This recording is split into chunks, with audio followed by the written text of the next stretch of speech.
The SIG MP310 is a submachine gun manufactured in Switzerland, developed from SIG's earlier woodstock MP46 design.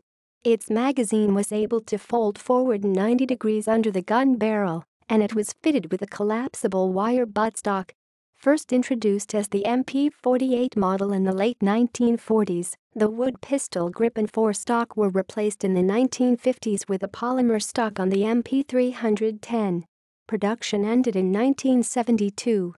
The SIG MP310's use of precision castings and high quality of manufacture made it an expensive weapon to produce. This expense may have contributed to it not being widely adopted. Users. Switzerland. The MP310 was adopted by Swiss police forces.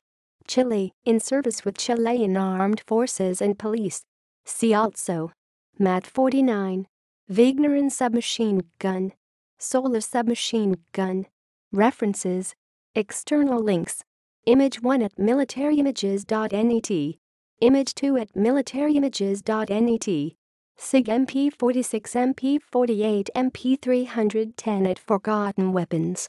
SIG MP48 MP310 submachine gun at Modern Firearms.